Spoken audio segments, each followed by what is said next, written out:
Hello दोस्तों, नमस्कार। आपका स्वागत है हमारे इस YouTube channel Gitanjali IAS classes में। ठीक, आज हम जो पढ़ाने जा रहे हैं आपको बायोलॉजी का आपका थोड़ा सा जो पार्ट था वो हम करा चुके थे।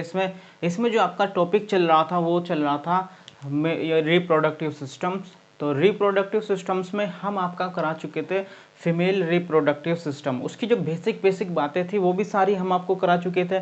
लेकिन उसके बाद जो है आपका फीमेल रिप्रोडक्टिव सिस्टम के बाद आपका आता है मेल रिप्रोडक्टिव सिस्टम। ठीक है, उसमें आपके इवेंट्स चल रहे थे। इवेंट्स में हम उसके जो भी आपके प्रजनन तंत्र के जितने भी प्रक्रिया होती है, जितने भी प्रोसेस होते हैं उसमें से चल रहे थे। उसमें अभी आपका पहला प्रोसेस चल रहा था। पहला प्रोसेस था आपका वही गैमेटोजेनेसिस, युग्मक का जन्म। सबसे पहले शुक्राणुओं का और अंडाणुओं का निर्माण होता है। वो कैसे होता है, कहाँ से होता है, किस प्रकार होता है, उनकी प्रक्रिया क्या होती है।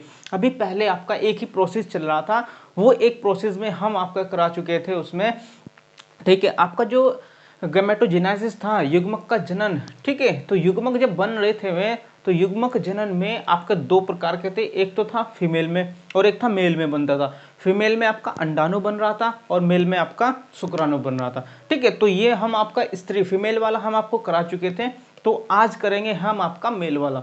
ठीक है, मेल में शुक्राणुओं का निर्माण कैसे होता है, किस प्रकार से बनते हैं, उसकी सारी डिटेल्स पढ़ेंगे। जितना भी हो सकता है, जितना भी संभव होगा हम उतना आपको कराएंगे। ठीक है, उसमें से किसी प्रकार का प्रश्न बचना नहीं चाहिए। जितना हम करा देंगे उसे ही आप कर सकते हो, उसी को पढ़ना, उसी के नोट्स बना करके आप रख सकते हो, उसी को पढ़ लेना।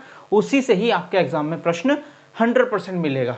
ठीक है, चलिए, तो पढ़ने से पहले सबसे पहले आपको करना क्या है काम, आपको सबसे पहले हमारे चैनल को सब्सक्राइब करना है। ठीक है, लाइक और शेयर करना है। ठीक है, तो सबसे पहले हमारे चैनल को सब्सक्राइब जरूर कर दें। ठीक है, सभी बच्चे, जो भी बच्चा देख रहा है वो सबसे पहले सब्सक्राइब जरूर कर दें। ठीक है, उसके बाद हम पढ़ना स्टार्ट करते हैं और पढ़ेंगे हम, फिर उसको कंटिन्यूटी के साथ पढ़ते हैं। ठीक है, तो देख लेते हैं सबसे पहले हमने आपको कल क्या क्या कराया था। ठीक है, बस ये कि सब्सक्राइब जरूर कर दें। ठीक है, चलिए आइए देखिए बच्चों, हमने आपको कराया था कल, जो करा दिया था आपका जो पहला था, जो इसके इवेंट्स थे आपके। ठीक है, रिप्रोडक्टिव इवेंट्स। तो रिप्रोडक्टिव जो इवेंट्स थे, ठीक है, तो रिप्रोडक्टिव इवेंट्स में हमने जो किया था, सबसे पहला था आपका, बताया था हमने गैमेटोजेनेसिस। कौन सा था? गैमेटोजेनेसिस। ठीक है बच्चों, गैमेटोजेनेसिस था, जिसे युग्मक जनन, यानी कि सबसे पहले क्या होगा, युग्मकों का निर्माण होगा। तो युग्मकों का क्या होगा? युग्मकों का निर्माण, युग्मक जनन। सबसे पहले क्या बनेंगे? आपके युग्मक बनेंगे। तो युग्मक बनेंगे तभी तो उसके बाद प्रजनन होगा। तो युग्मक कैसे कैसे बनते हैं, कहाँ कहाँ पे बनते हैं? तो इसमें सबसे पहले हमने दो बताए थे। इसमें एक किस प्रकार था भाई? ठीक है, युग्मकों का जन्म एक तो मेल में था आपका और एक फीमेल में था।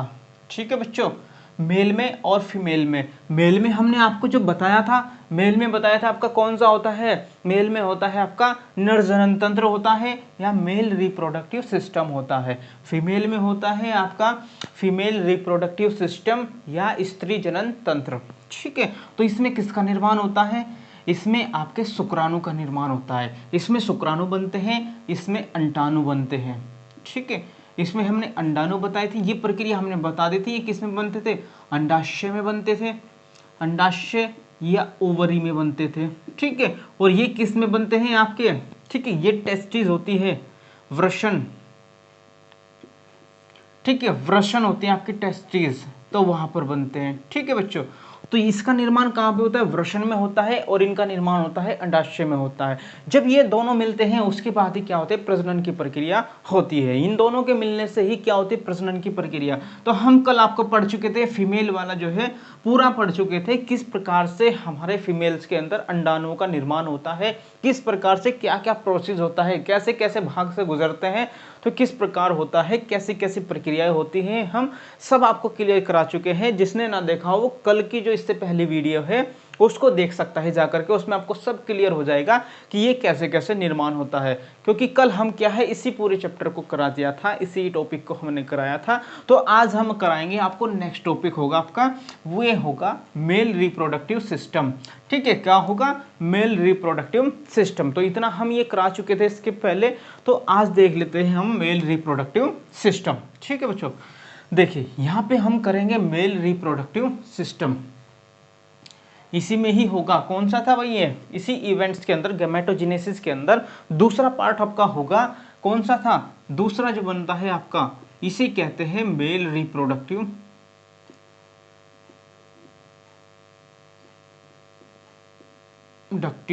सिस्टम। ठीक है बच्चों, मेल रिप्रोडक्टिव सिस्टम, इसको समझना है, ध्यान से समझना है किस किस प्रकार से बनते हैं, इससे आपका कोई भी प्रश्न बाहर नहीं आएगा। ठीक है, तो मेल रिप्रोडक्टिव सिस्टम को कहते हैं नर जनन तंत्र, नर जनन तंत्र। ठीक है बच्चों, नर जनन तंत्र होता है। ठीक है, इसे ही कहते हैं, आपके बाइलैंग्वेज चलेगी, पूरा आपका इंग्लिश भी और हिंदी में हम सब लिखेंगे। जो का तो ऐसा ही होगा, आप दोनों बच्चे जो है इंग्लिश मीडियम भी और आपके हिंदी मीडियम दोनों कर सकते हैं, किसी को कोई प्रॉब्लम्स नहीं आएगी। ठीक है, चलिए, तो ये होता है आपका मेल रिप्रोडक्टिव सिस्टम। तो मेल रिप्रोडक्टिव सिस्टम में होता क्या है आपका, सबसे पहली बात इसका एक होता है आपका इस प्रकार से, ये होता है आपका स्क्रोस्टल। ठीक है, इसे कहते हैं वृषण कोश, वृषण कोश कहा जाता है, जिसे कहते हैं आप स्क्रोटल सैक। ठीक है, स्क्रोटल सैक कहते हैं, सबसे जो बाहरी होता है ये सब। ठीक है, समझेंगे इस तंत्र में। ठीक है, होता क्या ये होता है आपका, चलिए आइए, वृषण कोश हो गया। अब इसी के बाहर इसमें क्या होती है आपकी, एक झिल्ली होती है। वृषण कोश होता है आपका, तो इसमें क्या होती है, एक झिल्ली होती है। तो पूछा जाता है वृषण की जो झिल्ली होती है, तो वृषण की झिल्ली क्या होती है, ये वृषण होता है। तो वृषण की झिल्ली को क्या कहते हैं, इसके ऊपर एक झिल्ली होती है। तो इस झिल्ली का नाम पूछा जाता है कि इस झिल्ली का नाम क्या होता है। तो इस झिल्ली का जो नाम होता है इसे कहते हैं पेरिटोनियम, पेरिटोनियम। ठीक है बच्चों, ये होगी पेरिटोनियम। तो क्या होती है, एक झिल्ली होती है आपकी, इसे कहते हैं वृषण की झिल्ली, वृषण झिल्ली। तो वृषण झिल्ली आपको याद रखना है, वृषण झिल्ली क्या होती है आपकी, पूछा जाए वृषण की जो झिल्ली होती है, जिसपे वृषण पे आवरण होता है जिस झिल्ली का, उस झिल्ली को क्या कहते हैं, पेरिटोनियम कहा जाता है। बहुत इंपॉर्टेंट है, बहुत ज्यादा इंपॉर्टेंट है, इसको बस याद रखना है आपको। ठीक है, तो वृषण कोश होता है जिसके अंदर आपका वृषण पाया जाता है। ठीक है, इसके अंदर क्या होगा आपका, यही होता है आपका वृषण। ठीक है, ये होता है आपका वृषण, बस याद रखना है, बस वृषण। ठीक है बच्चों, वृषण होता है। और इसी के अंदर वृषण जो हो गया, इसी के अंदर आपकी क्या होती है, इसके अंदर इस तरह की जालिकाएं होती है, नलिकाएं होती हैं। ठीक है बच्चों, इसके अंदर ऐसे ऐसे बहुत सारी नलिकाएं होती हैं। ठीक है, इस प्रकार से क्या होती है आपकी, ये नलिकाएं होती हैं। ठीक है, तो ये नलिकाएं आपको याद रखनी है। सबसे पहले आपका क्या होता है, इसे कहते हैं आपका, ठीक है, ये कौन सी होगी, इसे कहते हैं आपके, इसको याद रखना है सेमनीफेरस ट्यूबुल। इसका नाम आपका हो जाएगा सेमनीफेरस ट्यूबुल, सेमनीफेरस ट्यूबुल होता है इसका नाम। ठीक है, जिसे शुक्राशय नलिकाएं कहा जाता है, शुक्राशय नलिकाएं से कहा जाता है, नलिकाएं, शुक्राशय नलिकाएं, जिसमें सबसे पहले क्या है आपके स्पर्म का निर्माण होता है। इसमें क्या होता है आपका, स्पर्म का निर्माण। लेकिन स्पर्म का निर्माण तो होता है, लेकिन वह जो शुक्राणु होता है वो मैच्योर नहीं होता, वो परिपक्व नहीं होता, वो अपरिपक्व होता है। तो इसमें जो स्पर्म का निर्माण होता है, तो इसमें स्पर्म कैसा होगा आपका, इमैच्योर स्पर्म, इमैच्योर। ये याद रखना है कि शुक्राशय नलिका में आपका जो स्पर्म होता है वो इमैच्योर स्पर्म होता है, स्पर्म। ठीक है, इमैच्योर होगा। ठीक है, तो अपरिपक्व कह देते हैं इसको, अपरिपक्व कहा जाता है, अपरिपक्व शुक्राणु। ठीक है बच्चों, इसे कहा जाता है अपरिपक्व शुक्राणु कहा जाता है। ठीक है, शुक्राशय नलिकाएं होगी आपकी। ठीक है, सेमनीफेरस ट्यूबुल होगी। ये सबसे बाहर आपका वृषण की झिल्ली होती है जिसे पेरिटोनियम कहा जाता है।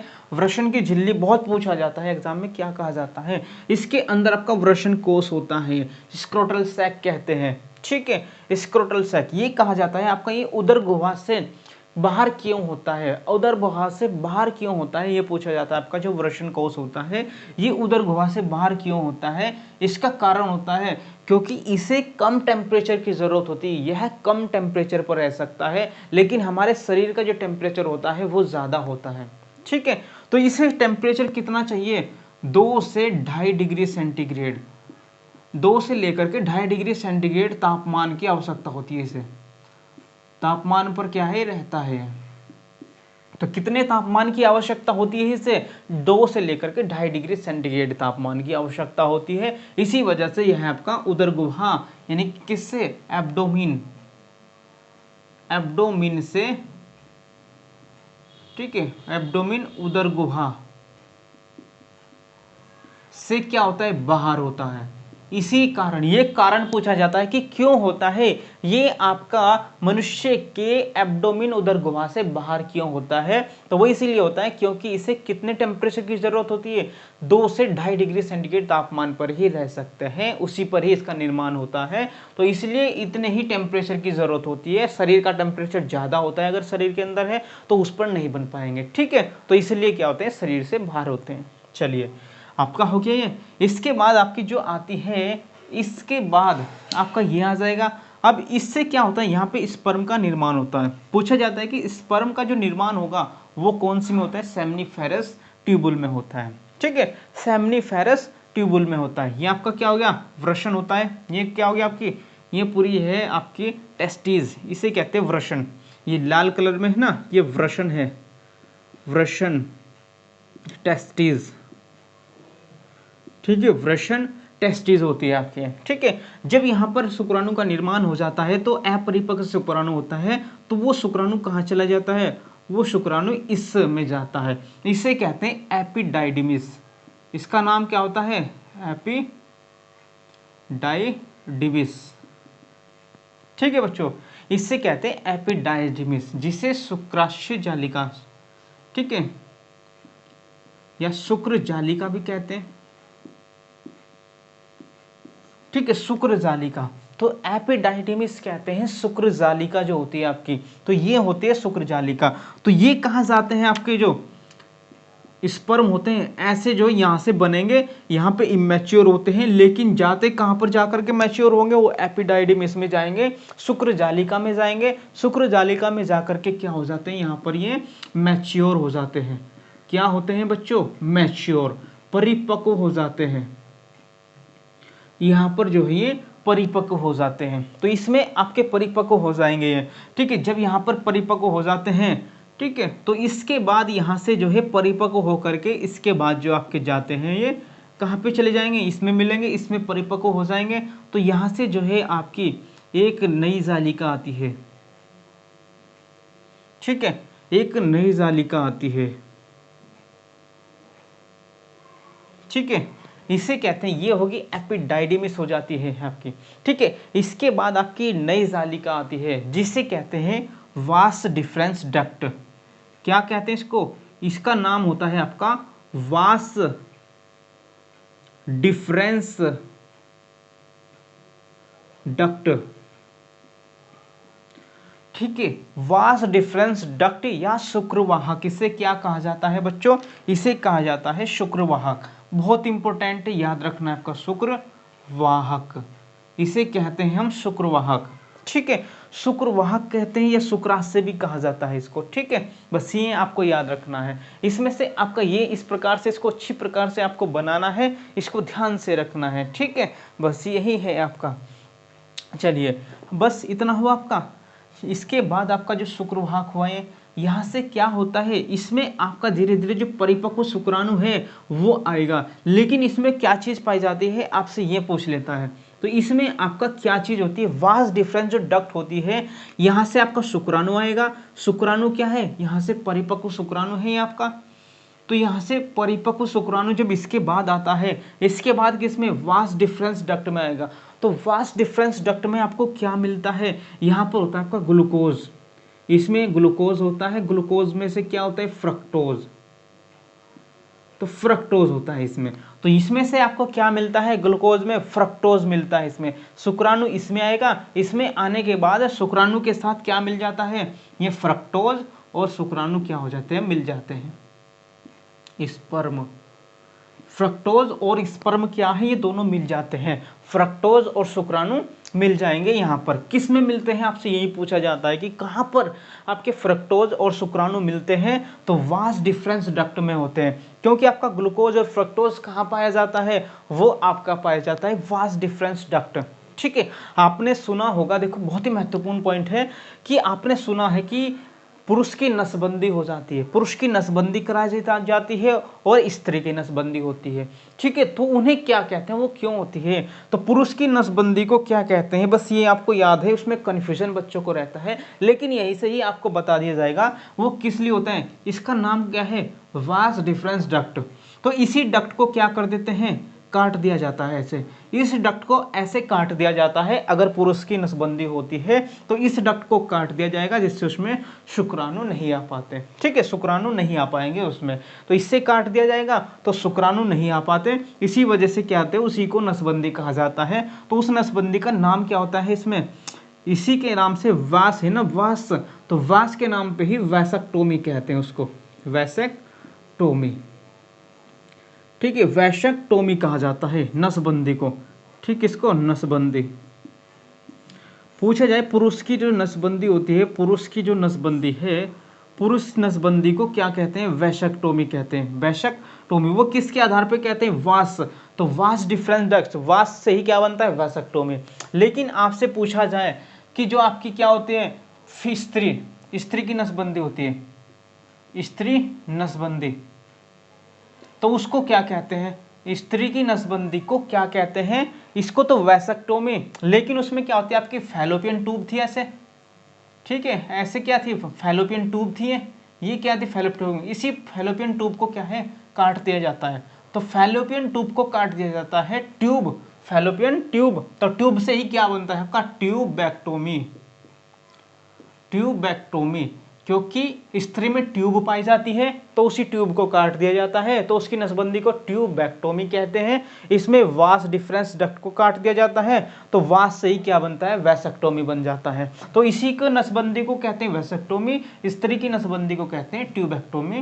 किसके आधार पे, इसी ट्यूब को काटने के, क्योंकि स्त्री में ट्यूब पाई जाती है। ठीक है, ट्यूब को काटा जाता है, इसमें वास डिफरेंस को काटा जाता है, तो वास, और इसमें ट्यूब, तो ट्यूबैक्टोमी, याद रहेगा, कंफ्यूजन खत्म। ठीक है, तो बस ये याद रखना है आपको। ठीक है, चलिए अब यहाँ पर आ गया आपका वास डिफरेंस डक्ट में, तो वास डिफरेंस डक्ट में आपका क्या मिलता है, यहाँ पे इसमें आपका फ्रक्टोज और स्पर्म मिल जाता है। ठीक है, तो यहाँ पर हो गया आपका, ठीक है, चलिए ये मिल गया आपका, तो यहाँ पर इस प्रकार से, तो यहाँ पर वास डिफरेंस डक्ट थी जिसको शुक्रवाहक कहा। इसके बाद जो है आपका एक नली होती है। ठीक है, एक नली मिलेगी आपकी।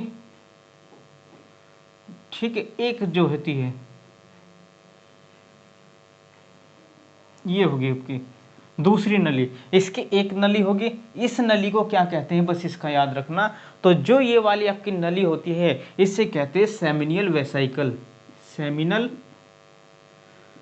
वेसाइकल, सेमिनल वेसाइकल, इसी को कहते हैं शुक्राशय। याद रखना है बच्चों, क्या कहते हैं इसको, शुक्राशय कहा जाता है। तो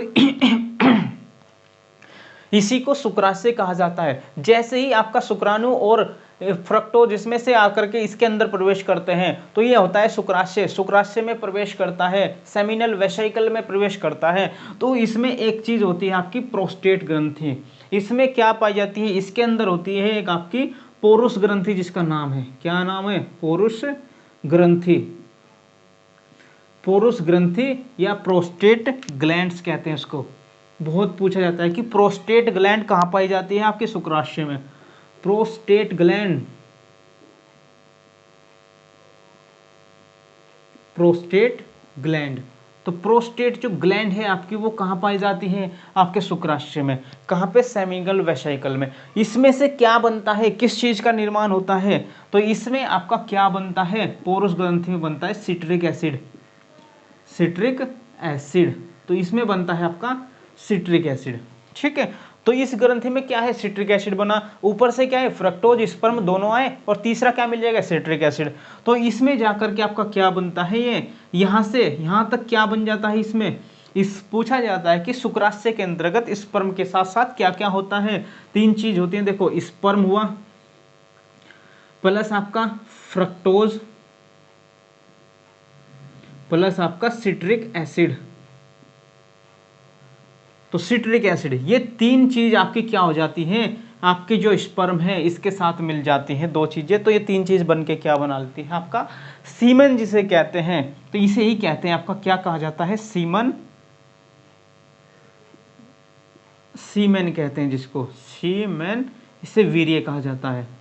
ठीक है, तो वीर्य ये बनता है। पूछा जाता है कि वीर्य के अंतर्गत क्या क्या कंपोनेंट्स पाए जाते हैं, स्पर्म होता है, फ्रक्टोज होता है, सिट्रिक एसिड होता है, ये तीनों को मिलाकर के क्या बनता है, सीमेन बनता है, वीर्य बनता है। ठीक है बच्चों, तो ये याद रखना है, ये आपसे पूछा जाता है, एग्जाम में बहुत बार आता है कि वीर्य के अंतर्गत क्या क्या कंपोनेंट्स होते हैं। ठीक है, तो सिट्रिक एसिड क्या करता है, इसके अंदर होता है गति प्रदान करता है, ये गति, तो गति प्रदान करता है कौन सा, तो सिट्रिक एसिड इसलिए मिला होता है, ये क्या करता है, गति प्रदान करता है। तो कहां पे जाता है भाई ये, इसके अंतर्गत आपकी फिर किसमें, ये जाती है आपकी एब्डोमिन में, कहां पे, उदर गुहा में, एब्डोमिन।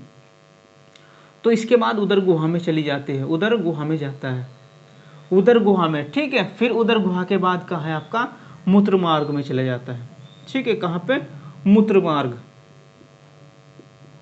तो मूत्र मार्ग में चले जाते हैं फिर इस प्रकार से। ठीक है बच्चों, तो ये आपको याद रखना है बस इस प्रकार से। ये है आपका जो शुक्राणु बनते हैं, शुक्राणु बनने की प्रक्रिया है, तो शुक्राणु इस प्रकार से बनते हैं, ये चीजें आपकी पाई जाती हैं। ये आपको याद रखना है कि कैसे कैसे कहाँ से। सबसे पहले आपका सेमिनिफेरस ट्यूबुल शुक्राशय नलिकाएं, इसमें निर्माण होता है आपका किसका होता है, इमेच्योर स्पर्म का होता है। इमेच्योर स्पर्म दोबारा कहाँ जाते हैं, इसमें जाते हैं। ठीक है, इनकी आपसे संख्या पूछी जाए तो ये संख्या लगभग 250, इनकी जो छोटी छोटी संख्या होती है ना, ये 250 के लगभग होती है, 250 होती है संख्या में इनके।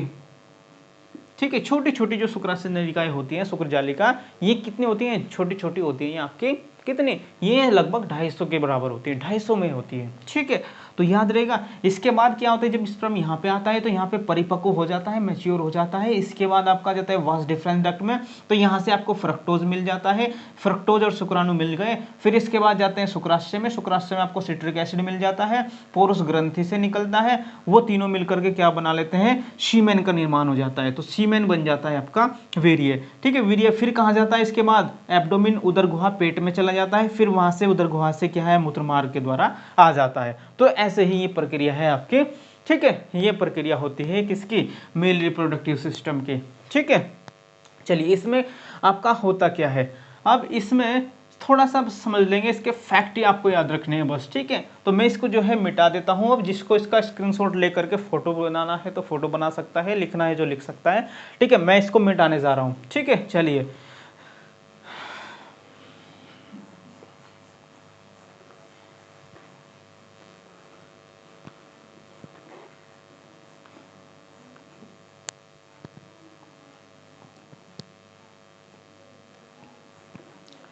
देखिए, आपका मैं समझा चुका हूँ कैसे कैसे शुक्राणु का निर्माण होता है, कैसे कैसे बनते, क्या क्या उसमें सीमेन कैसे बनता है, कैसे कैसे गति करता है, किस वजह से गति करता है। पूछा जाए जो आपका सीमेन होता है वो किस प्रकार से, जो शुक्राणु होते हैं गति किसकी वजह से करते हैं, तो सिट्रिक एसिड की वजह से करते हैं। सिट्रिक एसिड कहाँ से निकलता है, कहाँ से बनता है, पोरस ग्रंथि से निकलता है। पोरस ग्रंथि कहाँ पाई जाती है, आपकी शुक्राशय में पाई जाती है। ठीक है, तो ये याद रखना है। ठीक है बच्चों, चलो जब मैं आपको कंसेप्ट बता चुका हूं, इस कंसेप्ट के आधार पे आप किसी भी प्रकार का प्रश्न आए आपसे बचेगा नहीं, ये गारंटी है। ठीक है, चलिए आइए देख लेते हैं आगे।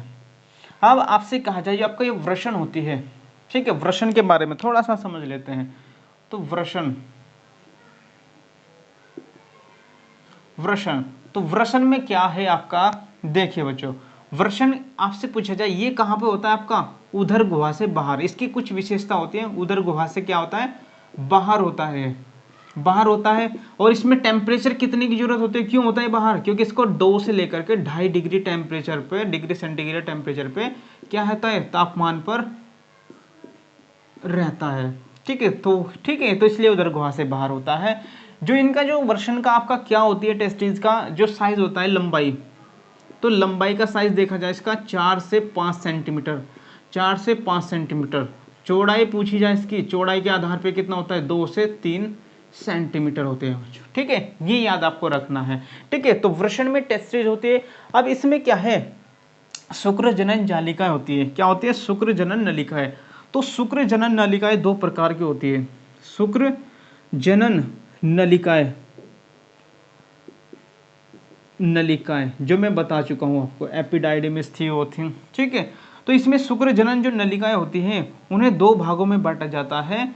ठीक है, कौन सी होती हैं आपकी, एक होती है नरजर्म, एक नरजर्म कोशिका कहा जाता है, एक को नरजर्म कोशिका कहा जाता है। ठीक है, एक नरजर्म कोशिका। ठीक है, इसे कहते हैं स्पर्मेटोगोनिया, स्पर्मेटोगोनिया। ठीक है बच्चों, दूसरा आपका होता है सर्टोली, जिसे सर्टोली कहते हैं आप, सर्टोली कोशिका। दूसरी का नाम होता है सर्टोली कोशिका। ठीक है, सर्टोली। ठीक है, इसे कहते हैं सर्टोली कोशिका। तो ये दो कोशिकाएं होती हैं जिसमें किसका है, शुक्राणु का निर्माण होता है। शुक्र जनन नलिकाएं दो होती हैं। तो अब होता क्या है, जो आपकी नरजर्म कोशिका होती है ये तो फॉर्मेशन करती है शुक्राणु का।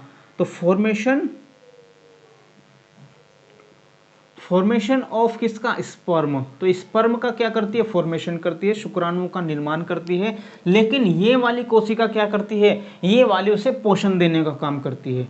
ये क्या करती है, पोषण देने का काम करती है बच्चों, पोषण देने का काम करती है। ये पोषण देने का काम करती है, जिससे क्या होता है, दोनों को मिलकर के शुक्राणु पूरी तरह से बन जाते हैं, शुक्राणु का निर्माण हो जाता है।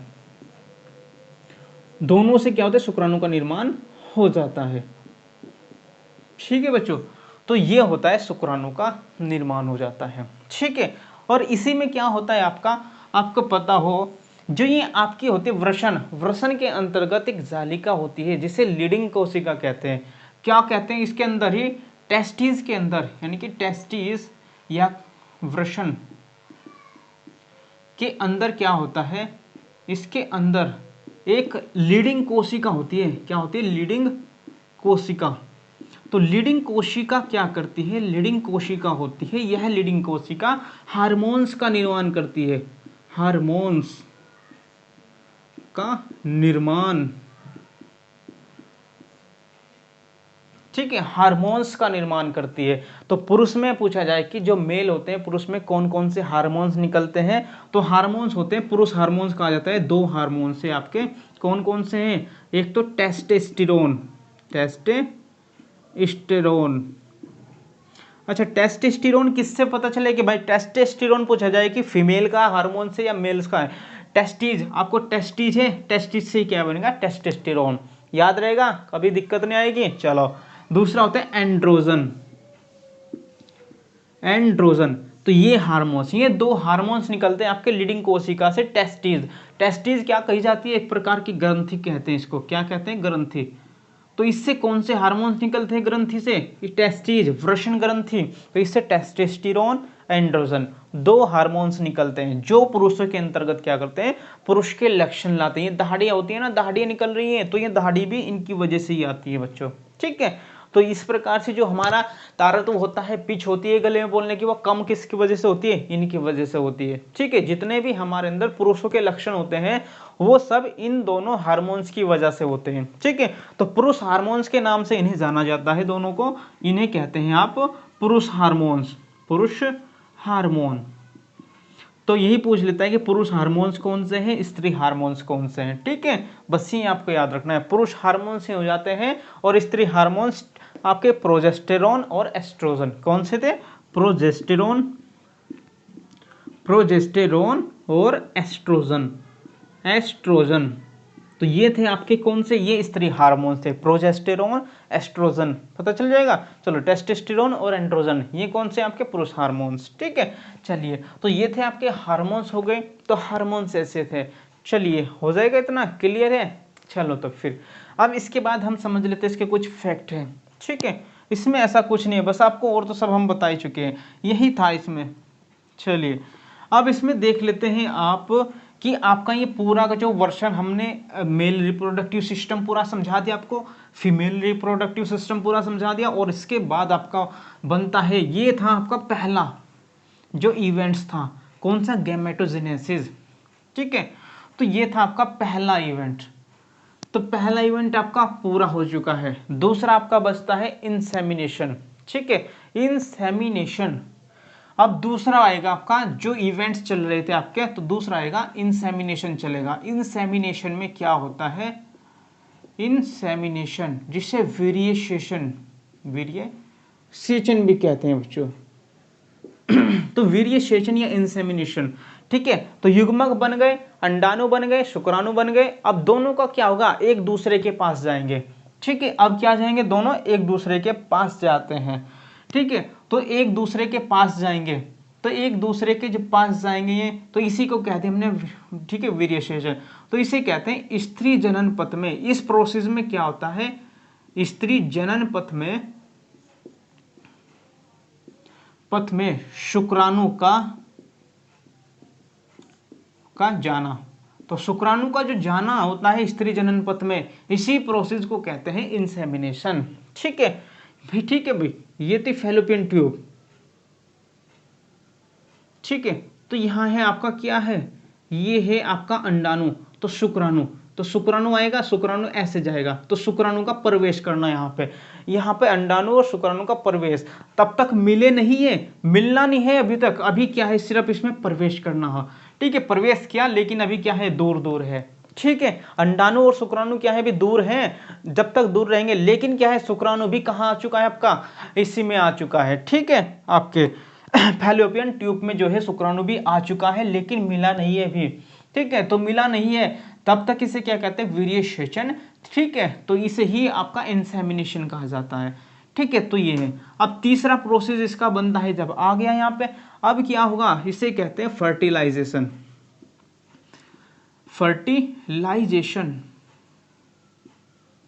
ठीक है, फर्टिलाइजेशन जिसे कहते हैं निषेचन। अब होगा निषेचन। तो निषेचन क्या होता है, निषेचन यही होता है कि जब ये शुक्राणु, इसे शुक्राणु और ये आपका अंडाणु, ये क्या होता है, अंडाणु, शुक्राणु और अंडाणु जब आपस में आकर के क्या है, मिल जाते हैं। ठीक है, क्या करेंगे, मिल जाएंगे। जब शुक्राणु और अंडाणु आपस में मिल जाएंगे, इसी को कहते हैं फर्टिलाइजेशन। फर्टिलाइजेशन, ठीक है बच्चों, इसे कहते हैं फर्टिलाइजेशन। तो आपको याद रखना है फर्टिलाइजेशन किसे कहते हैं। तो यानी कि क्या बनेंगे आपके, गैमेट्स बनेंगे। ठीक है, जाइगोट बनेंगे। तो अंडाणु और शुक्राणु, जब अंडाणु, इसमें क्या होते हैं, अंडाणु प्लस शुक्राणु, अंडाणु प्लस शुक्राणु जब आपके मिलते हैं ओव्यूल से, यानी कि इसे ओव्यूल प्लस स्पर्म, ये जब मिलते हैं, ठीक है, तो मिलने से क्या बनता है, जाइगोट का। किसका निर्माण होता है, जाइगोट, जाइगोट का निर्माण होगा। तो जाइगोट होता है ये आपका, ठीक है, युग्मक, इसे कहते हैं युग्मक। ठीक है, युग्मनज। ठीक है, तो ये बनेगा। इसके बाद क्या होता है, इसे कहते हैं, अगर आपसे पूछे जाइगोट, ये कैसा होता है, यूनिसेल्युलर होता है। लेकिन जैसे ही इसमें भ्रूण बनना स्टार्ट हो जाता है, एम्ब्रियो, क्या बनता है बच्चों, भ्रूण का बनना क्या होता है, भ्रूण बनेगा, इसे एम्ब्रियो कहते हैं, एम्ब्रियो। तो इसमें क्या होता है, जब जाइगोट होता है, तो जाइगोट कैसा होता है, एक कोशिकीय होता है, एक कोशिकीय। लेकिन ये जो भ्रूण होता है आपका, ये मल्टी सेलुलर होता है, मल्टी सेलुलर, जिसे बहुकोशिकीय कहते हैं।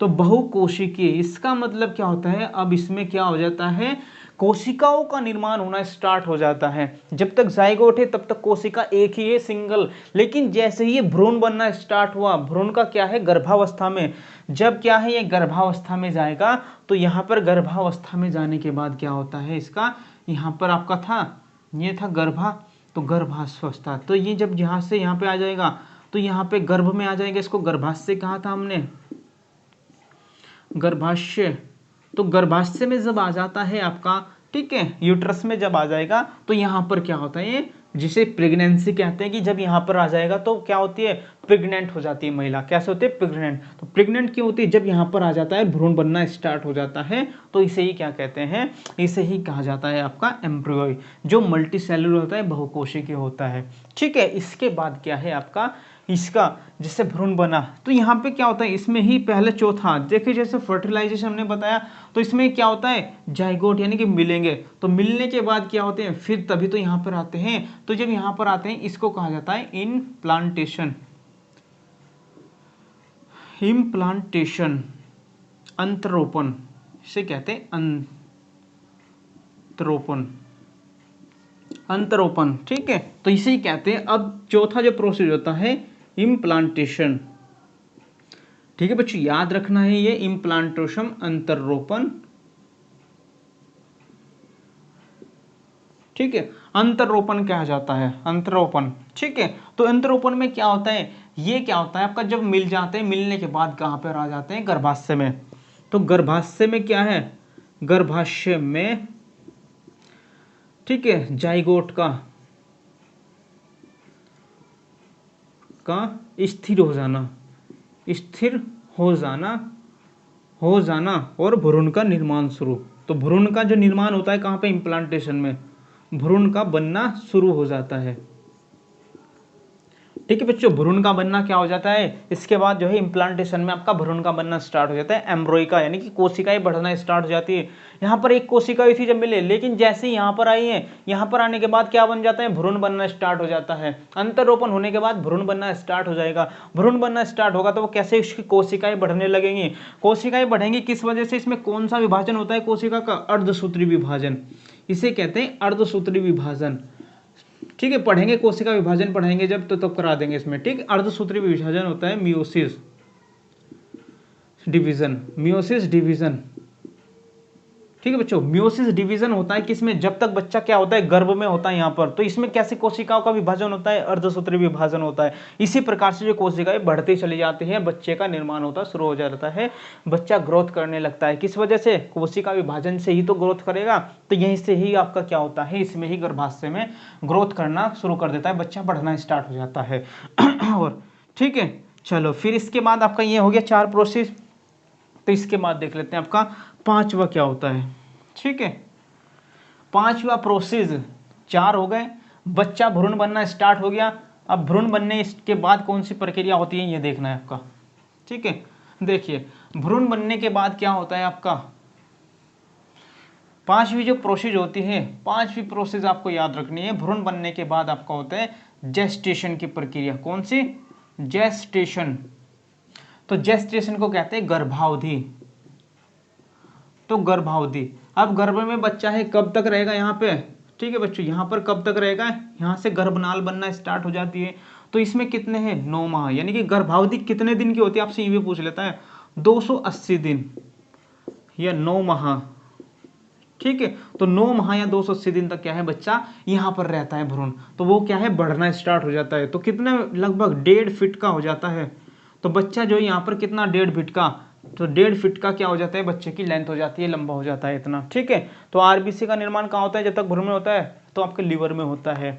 चलिए, तो 1.5 फीट लंबा हो जाता है, इसमें कैसे 280 दिन 9 माह तक रहता है, इसे गर्भावधि कहते हैं। फिर छठे में क्या हो जाता है आपका, प्रसव हो जाता है। 9 माह पूरे होने के बाद प्रसव हो जाता है।